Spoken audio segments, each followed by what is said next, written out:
मुलाला ठार मारण्याचा मेसेज करून मागितली 5 लाखांची खंडणी. खंडणी मागण्याच्या नव्या ट्रेंडमुळे ईश्वरपुरात खळबळ. ईश्वरपूर शहरात खंडणी मागण्याचा नवीन प्रकार उघडकीस आलेला आहे. खंडणी उकळण्यासाठी अपहरण ते खून झाल्याच्या घटना घडत असताना ईश्वरपूर शहरात एका अज्ञात बहाद्दाराने थेट मोबाईल फोनवर टेक्स्ट मेसेज करून 5 लाखांची खंडणी मागितली आणि खंडणी न दिल्यास मुलाला जीवे ठार मारण्याची धमकी देखील दिली.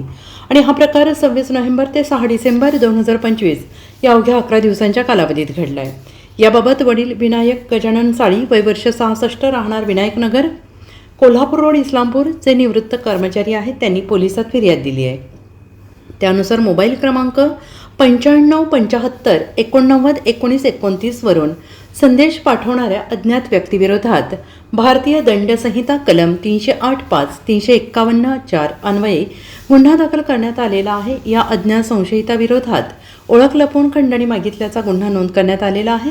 पोलिसांनी दिलेल्या माहितीनुसार अज्ञात संशयिताने त्याच्याकडे असलेल्या मोबाईलवरून विनायक साळींना त्यांच्या मोबाईल क्रमांक 98 60 81 69 16 टेक्स्ट मेसेज पाठवला. मेसेजमध्ये 5 लाख रुपयांची खंडणी न दिल्यास त्यांचा मुलगा ओंकार विनायक साळी, वय वर्ष 34, याला जीवेठार मारण्याची धमकी दिली.